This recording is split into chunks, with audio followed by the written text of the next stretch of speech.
On Wednesday, we looked at 3 trade ideas from Colby. Now it's your turn. It's Fan Fiction Friday. Colby, hit it. You are Locked On Mariners, your daily Seattle Mariners podcast. Part of the Locked On Podcast Network, your team every day. Ahoy, sailors. It is Friday, December 22nd, 2023. This is Tidy Gonzalez and Colby Patnode for the Locked On Mariners podcast, brought to you by FanDuel. Make every moment more, and right now, new customers get $150 in bonus bets with any winning $5 moneyline bet. That's $150 if your team wins. Visit FanDuel.com/LockedOn. That's LOCKEDON to get yourself started. Thank you so much for making us your first listen. Subscribe, like, and turn on alerts if you're watching on YouTube, or subscribe and leave a 5-star review on your preferred podcast platform if you like what you hear. And if you're part of the crew and rock with us every single day, let us know in the comments below. And if you want to hear from us even more, please consider signing up for our Patreon. You can now get a free 7-day trial to check out the show. The link, as well as our social accounts, is in the description of this episode. This is Fan Fiction Friday, the show where you submit your Mariners trade proposals and we grade them on the 20-80 scale, 20 being the worst, 80 being the best. Let's get into them. Trident Talk here has a simple 1-for-1 deal between the Mariners and the Giants. Lamont Wade Jr. for Ty France. Colby, what do you think? 20. Starting Why off would the holiday Giants season in a very festive mood? Sunday or Tuesday is Festivus, right? The day after Christmas. So Sure. that is when we will air our grievances, but this is dumb Gotcha. now. Right. My question is why would the Giants do this? Because Wade and France at their best are roughly the same player, like in terms of just offensive output. They're about a 120 WRC plus type of guy, except Wade is a lefty. He is cheaper money-wise with the same amount of club control. And he's not coming off of a really bad year like Ty France. He is also just athletic enough that you could sneak him into the outfield on occasion. Not that you want to, but you definitely can't do that with Ty France. So what's the incentive for San Francisco to take this deal? Unless they really like Ty France, which I guess is possible, but maybe, but it's basically like, Lamont Wade is cool, but Ty France could be anything, even Lamont Wade. Right. Like, that's kind of his ceiling, right? Like, France's ceiling is what Lamont Wade just did this past year, right? I think they're both like 120 WRC plus guys. Yeah. Like, I don't think that, obviously, first baseman who can't hit 20 home runs, which Ty France has only done once, not going to be that valuable in trade talks, particularly when you're talking about a guy who is also capable of hitting 20 home runs. And again, I think is set to make about half as much as France. So like, what is the incentive for the Giants to make this trade? There is none. So like, would I rather have personally Lamont Wade than Ty France? Yes. Would I rather have Lamont Wade than Ty France if Wade's going to cost $3.5 million and France is going to cost $7 million? Yes. Yeah. So if I'm the Giants, why bother? What's the point? Yeah. Is it because they're too left-handed heavy? But even if that's true, why Ty France? Why trade Wade for France? They have Wade, they have Lee now, they have Conforto, they have Yastrzemski. Am I missing anyone lefty wise? The catcher is left-handed. Patrick Bailey. Bailey, I think is left-handed. Let's see, Flores and Estrada are both righties. Yeah, I don't know if they're too left-handed. I don't know if that's a viable argument, but even if it is, why not just go sign Tommy Pham for $5 million instead of, trading a valuable bat for, also Bailey's a switch hitter. I just looked it up. Okay. So yeah, I don't see why San Francisco would do this. If you're talking about like France and, prospect, because I think they're close enough that we're not talking about like France and Tyler Locklear, but I think we're probably talking about like France and Alberto Rodriguez or something like that for Lamont Wade. Maybe. But I just don't see any reason San Francisco would do this trade. It just they spend more money on a player whose ceiling is basically what Lamont Wade Jr. did last year, and this guy's coming off of a bad year. Yeah, I just don't see why they would do that. So 30, 35, like unless San Francisco just loves Ty France, which again, beauty's in the eye of the beholder. So I wouldn't say it's impossible, but I would say it's highly unlikely because, like, why? What's the incentive? Yeah, I just don't see any way the Giants say yes to this, and if they did, we should laugh at them and ridicule them forever. I So, mean, yes, as sad as I would be to see Ty go, because I do like France, like the person, but yeah, pretty much a no you brainer for heard that, Seattle. folks. We're gonna clip that out of context. I would be sad to see Ty go. You heard it. We all heard it. We all heard it. Sure. What I know Yeah. about Ty is that he's too lazy to actually do that, but maybe somebody will do it for him. Yeah, yeah, yeah. But yeah, San Francisco, however, really good trade partner. I'm discovering here over the last few days. So keep an eye on San Francisco, but I don't see this. Maybe Yastrzemski for France might make a little more Sure. sense since they're both making roughly the same amount of money, and they do have a logjam of outfielders in San Francisco. So maybe that's Yeah, something. But they have Wilmer, they have Wade, they have JD Davis. Why would yeah, they they want have a lot France of and a France type of players who are yeah, corner infield only guys, and yeah, they already yeah. have Ty France on that roster. It's JD Davis. They're the same Yeah, guy. I just don't think France is a fit for the Giants No. unless they have some significant overhaul of their offensive side of their roster. I think France is a better fit for teams like the Twins. So that's where I would look in terms of a Ty France trade. But you never know. Yes, You never know. yeah, you targeted the right team. You did it with the wrong player. Mariners to the moon here has a deal with the Cardinals. Gabe Spire, Taylor Dollard, and Spencer Packard to the Cardinals for Dylan Carlson. Colby, what do you think? I don't think it's bad. I don't know if it's enough to get Carlson, who's about a league average hitter. Can play some center field. He's Yeah. got 3 years of club control, switch hitter. But I Yeah, do I think think now that they've traded Tyler O'Neill to the Red Sox, though, that they're probably less inclined to trade Carlson. yeah, yeah. I think that's definitely a possibility. But I do think that I do also vaguely remember them sniffing around looking for left-handed relief pitching. The Cardinals, so Sure. Spire might be of interest to them. But Dollard, he's coming off of a major shoulder injury. I don't think that that's going to tip the scales one way or the other. And Spencer Packard is just kind of he's a throw in. As much as I like Packard, I think he might, get to the big leagues. He's not an everyday guy, and he's kind of positionless as well. So it's basically Spire for Carlson. I don't think they do that now, especially now that they've traded O'Neill. But I think Dollard and Packard are interesting enough that like it might be enough, but I think it's a little light. So I'd probably give it like a 45. I like the Carlson idea, certainly, but Mm. I think it might cost a little bit more than this, but I'm also not 100% sure because it sounded like the Cardinals were pretty desperate to move O'Neill and Carlson. Now that they moved Mm. O'Neill, are they as desperate? Maybe, maybe not. But I think this is a little light, but I don't know. It's totally possible. It could be right in the ballpark. So I'd say like a 45. Yeah, I can wrap my head around it. I could see the Cardinals definitely doing this, especially if they're wanting left-handed relief pitching. Spire's obviously coming off of a really nice year. Has club control, all that. He's still relatively young. I'll say like 45, 50 on this. I'll give you a 50. Why not? I'm in the Christmas mood. We got more of your trades coming up in just a moment. But first, a reminder, this episode of the Locked On Mariners podcast is brought to you by FanDuel. Score early this NFL season with FanDuel, America's #1 sportsbook. Right now, new customers get $150 in bonus bets with any winning $5 moneyline bet. That's $150 if your team wins. So if you've been thinking about joining FanDuel, there's no better time to get in on the action. The app is so easy to use, and there's a wide range of betting options, including spreads, player props, over-unders, and a whole lot more. And the Mariners might not be playing right now, but the Kraken and Seahawks are. So whether the action is on turf or on the ice, whether it's Jared McCann or Geno Smith, you can bet on it all with FanDuel. So visit FanDuel.com/lockedon. That's LOCKDON and kick off the NFL season.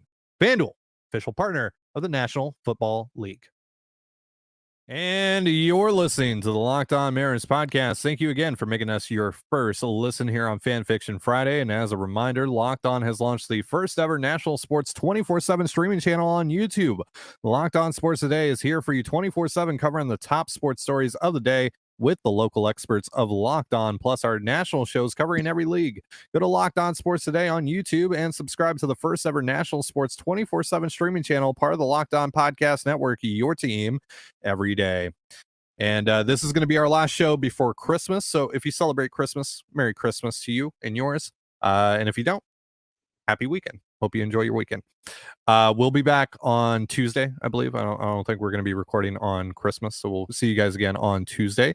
And also, if you're watching the premiere of this, I think 15, 20 minutes after this airs, head on over to our other channel, True the Trident. We don't use it at all, but we're going to use it today to do a special rare little live stream where Colby and I are going to exchange Christmas gifts. Now, bear in mind, we're a little bit different when we are not under the influence of our corporate overlords, right? Where we don't have to play by FCC rules. When we're not wearing the yoke of oppression, as I like to call certain people in this network.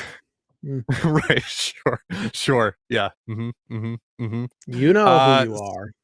So if that sounds interesting to you, come on over to the True to the Trident channel. We're going to be live streaming over there for a little bit, opening some gifts, shooting the what, all that stuff. So yeah, we will saw the table of injustice in half, at the ankles of big business. Yep. Dismantle the oppressive establishment board by board. Name that reference. That's your question of the day. Yep. Matthew has a 1-for-1 with the Phillies. Matt Brash for Brandon Marsh. This is an interesting deal. Colby, what do you think? I don't think the Phillies do this. I don't think they do either. Their outfield is tragically bad defensively, and Marsh is kind of the only thing holding that together at all. And they're not going to start Christian Pache a lot. No.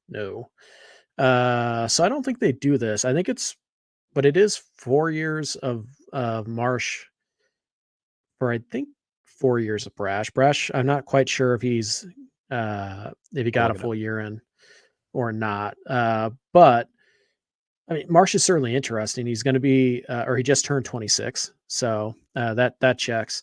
Left-handed bat, kind of a line drive slasher type of hitter, who, if he repeats what he did last year, would hit at the top of the Mariners lineup or second, because 277.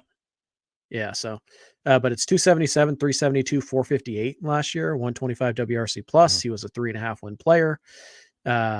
My concern is this: 30% strikeout rate last year, and the walk rate more than doubled. It went from 6.1% to 12.5%. So is that an outlier, or is that actually something that's real? Right. Is that Marsh actually? Because the K rate is consistent. Right. Yeah. I mean, it's gone down each year, but it's still 30%. And so is this just a guy who's settling into his big league career and just kind of getting comfortable and he's becoming the player he's going to become?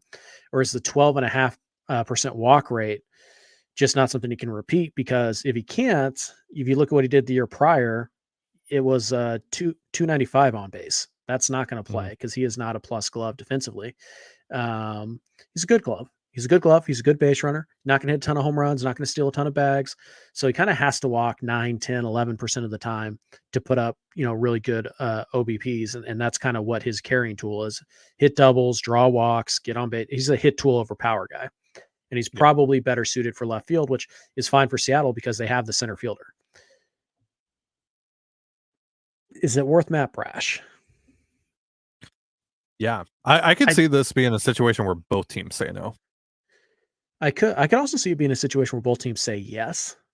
It's definitely not like it's a bad trade. It's very interesting.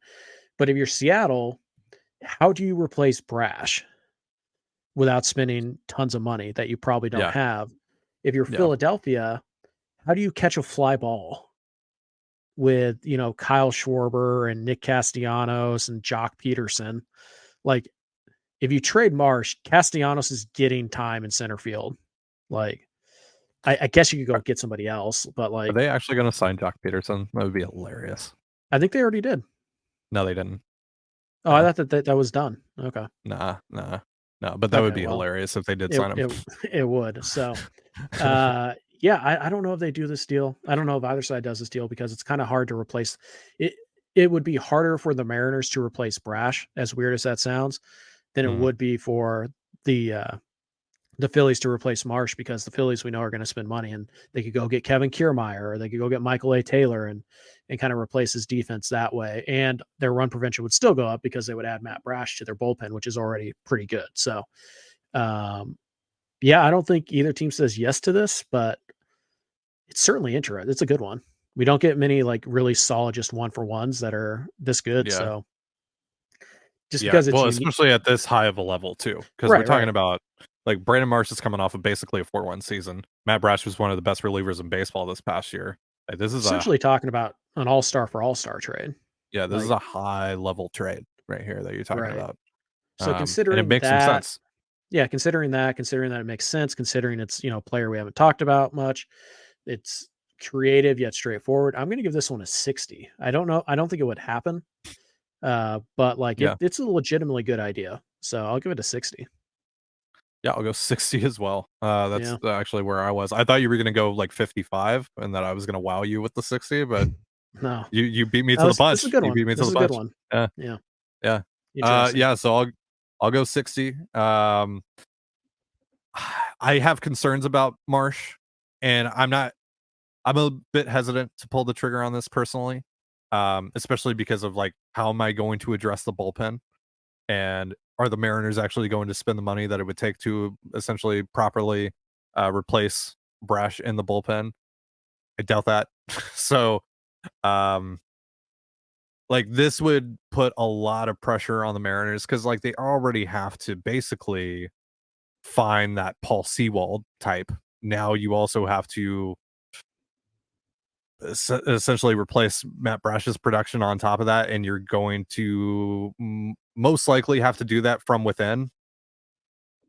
Like, they've been able to turn out mid-leverage guys with ease.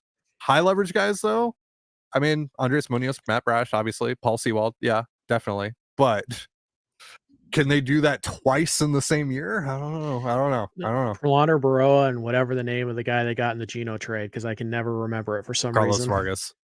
I always want to say Carlos Jackson, and I know that's not right. I don't know. That's just the first thing that pops into my head is Carlos. I'm like, who's Carlos Jackson? But I don't know. That's what. By the way, I don't know if you saw, but Bryce Miller posted a new video of him throwing the splitter today, about 18 minutes ago. It's nasty. It's looking pretty good. Distraught. Speaking of Bryce Miller, it's a Bryce Miller trade to the Orioles. Speaking of Bryce Miller, what a coincidence. Bryce Miller to the Orioles for Cedric Mullins and DL Hall. This is a similar idea to one that you had earlier this offseason, way earlier this offseason. What do you think about this deal?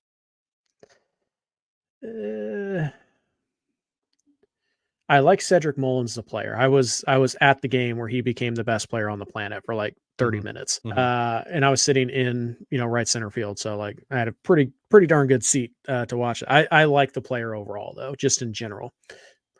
But there's no question that he is probably not the guy that he was a few years ago when he went 30-30 and he was like a 6-win player. And he's probably a 3-win player. He's a pretty good defender in center field. Really good. And he'll play up in left field or right field, but he's a 99 WRC plus bat last year. And you only get him for 2 years. You get Miller for 6. DL Hall is interesting, but I like the arm. Yeah, I do. But there's a lot more risk with Hall than there is with Miller. And again, you're trading 6 years of Miller for really the only safe thing you can bet on here is Cedric Mullins. I don't hate it. But I do have legitimate concerns about Cedric Mullins because I don't know. Who is he? I think he's a good player. I think he'll have stretches where he looks like a great player, but overall he wasn't even a 2-1 guy last year. Now that was in only 455 plate appearances, not 600.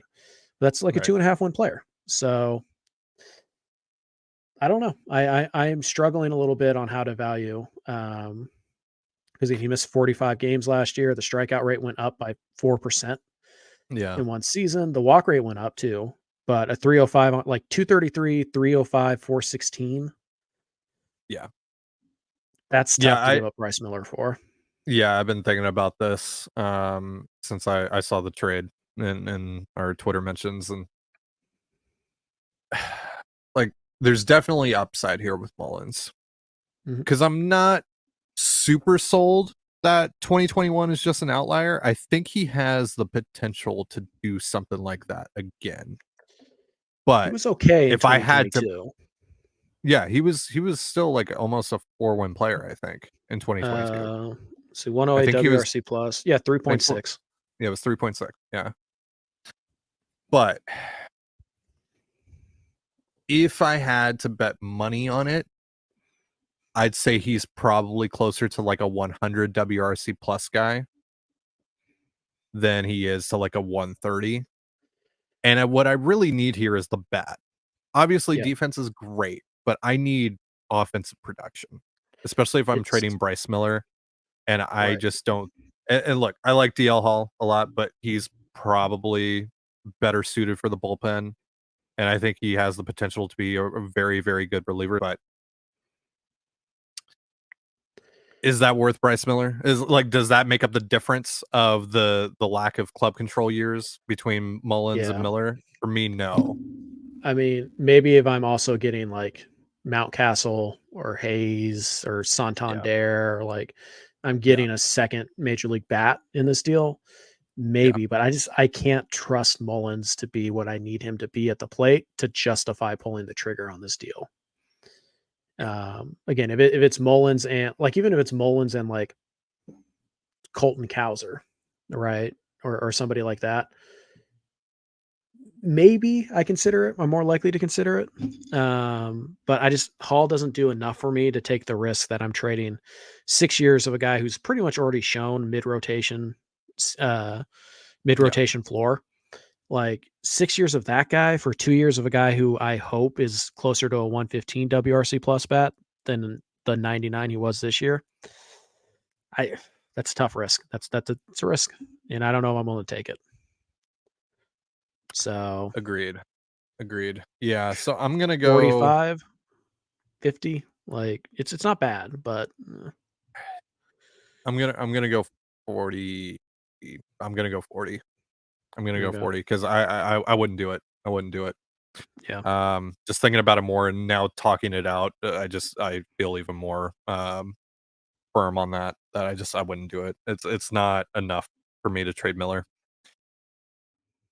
You're listening to the Locked On Mariners podcast. Thank you again for making us your first listen here on Fan Fiction Friday. And again, after the premiere of this video, head on over to our other channel, True to the Trident. It's a dead channel, but we're going to use it today for the sake of doing a live stream, doing our Christmas live stream of opening some gifts and talking and having some Mhm. fun with the listeners and all that. So it should be a good time. So check that out if you want to hang out with us a little bit more today before the Christmas weekend. We got 3 more trades here on Fanfiction Friday. This one comes from Mark.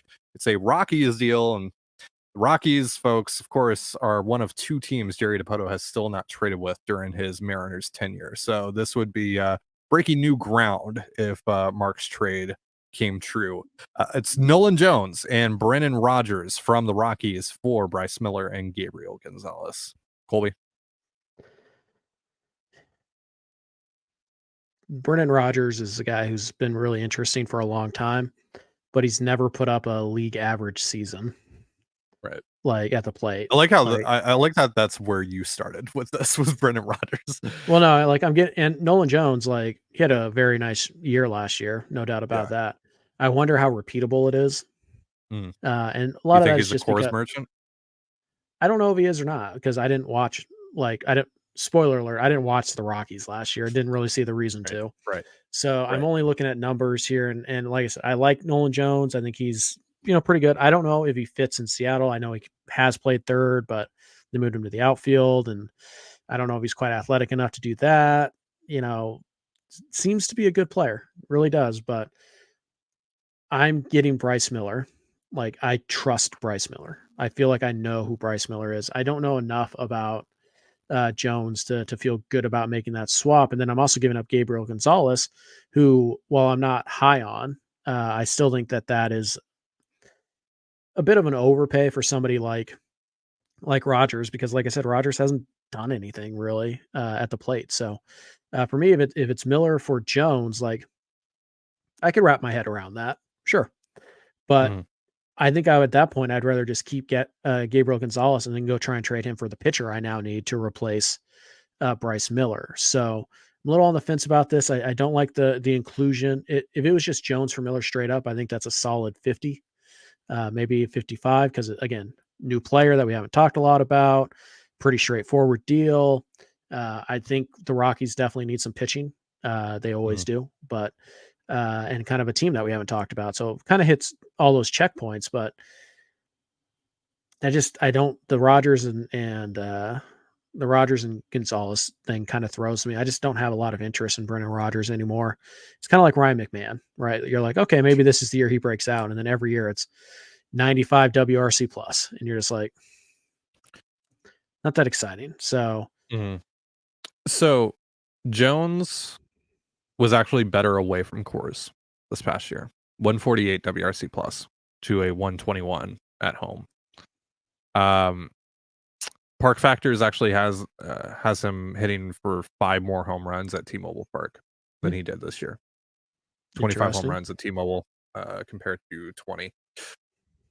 I know that the Rockies need pitching. I just don't know if they're willing to trade Nolan Jones for it. Now, let's say this. We say this every time we've talked about the Rockies. They're weird. They literally make no sense. Like, everything they do makes 0 sense on They paper. just give Charlie Blackmon like a multi-year extension. Yeah. Like, Didn't they give Daniel Bard like 3 yeah, years or something at like 38 mhm. years old or whatever it was? Yeah. They bid against themselves for the corpse of Chris Bryant. Yeah. They extended, what's his name? The pitcher who everybody thought was really good, but never actually was. Yeah. Uh, like, I past his just expiration date. Like, they're a bad baseball, like, organization. So you never know. yeah. Uh I would heavily consider this if I'm the Mariners. I just don't think that the Rockies are going to do it because they now have a controllable young major league piece that has produced, and he's not just producing at their home ballpark. Um, I think they just want to continue collecting pieces rather than trading away from their major league roster, at least in terms of the top end. Because Jones, at least from this past year, looks like he could be a future multi-year all-star if he does what he did this past year. I don't like the Gonzalez Rogers part.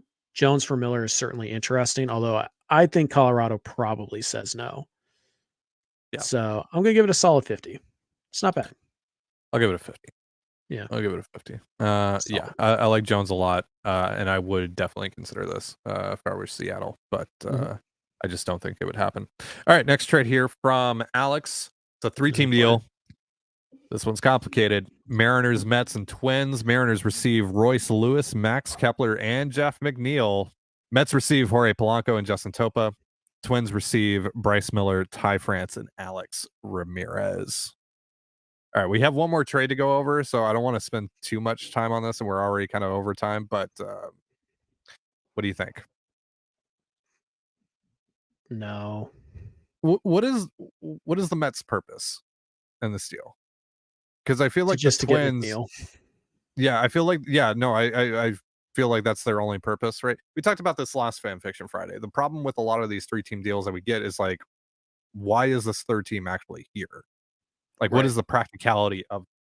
And this feels like it's just to serve the Mariners side of the trade rather than serve the trade itself, to help facilitate the trade, that they bring something that neither of these teams do. So, Right. I look at this deal though overall, and I just like, you got to be careful with Jeff McNeil. We don't even know if he can throw. Like, he's coming off of major surgery, and he was coming off a bad year too. So like, there's some questions with McNeil. Kepler's a rental. As much as I like him, I don't think the Twins are going to trade Royce Lewis. I highly doubt it, particularly for yeah. Bryce Miller and Ty France. in Alex Ramirez. Like, nah, Yeah. that's not Yeah. enough for them to give Lewis, Kepler, and Polanco. No, because they can keep Lewis and just trade Kepler and Polanco separately and accomplish their goals.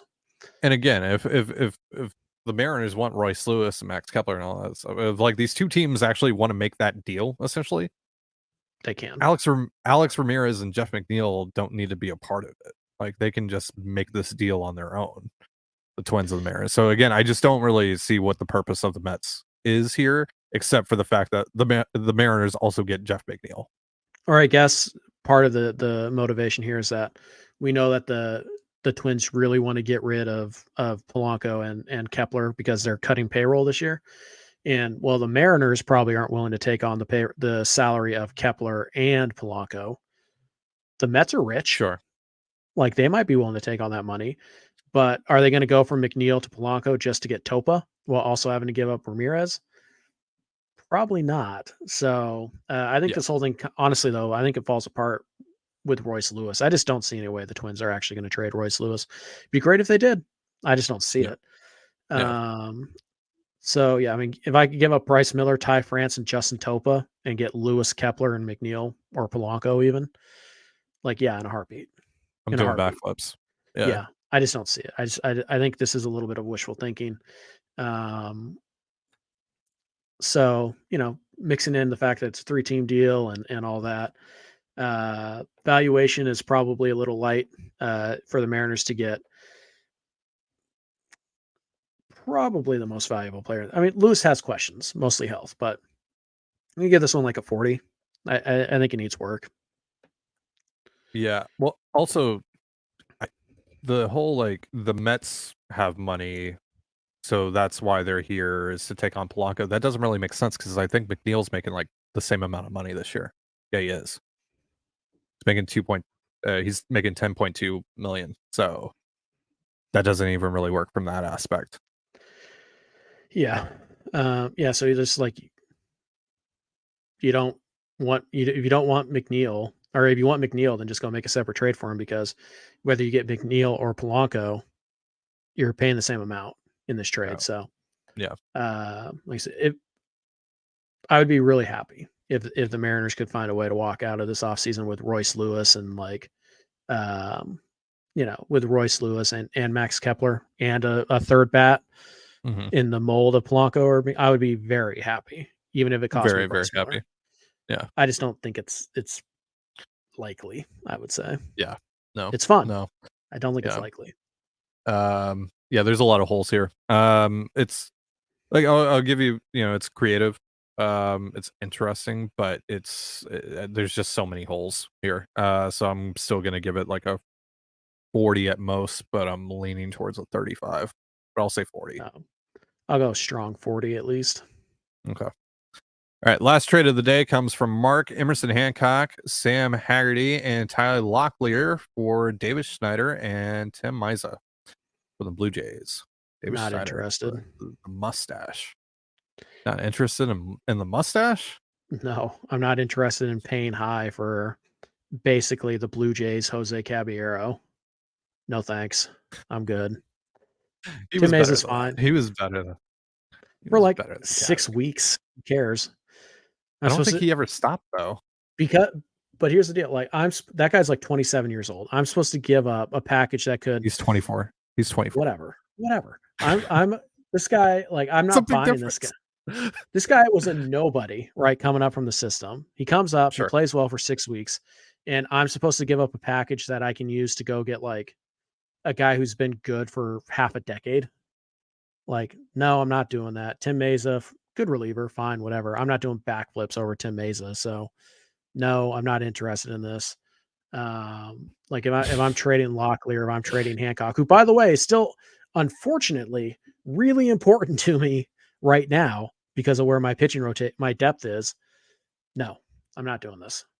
Not interested. L take. That's only because Schneider smoked the minors and then came up to the major leagues and he smoked the major leagues too. Like, he got on base at a 404 clip. He slugged 603. Ty thinks he has found the next Joey Votto. Is really what's happening here. Yeah. Mm-hmm. Yep. That's When in exactly what I reality, just he's said. found the Yep. next Dylan Moore. Whoop-de-doo. He So was worth no, not two full interested. wins and 141 plate appearances in just 35 Oh, games. that's 2 sustainable. full Sure. wins. 12 win player Davis Schneider. Yeah, that's But totally like if believable. even if he regresses, like is he like a 115 WRC plus guy? I think that's I don't think so. that's fair to project. I don't think I so. think that's fair to project. For Emerson Hancock, Sam Haggerty, and Davis what was the Schneider's other gonna piece? he's going to end up back in the minors this year. Okay. All right. He's going back All down. right. So yeah, I'm not All falling right. for this.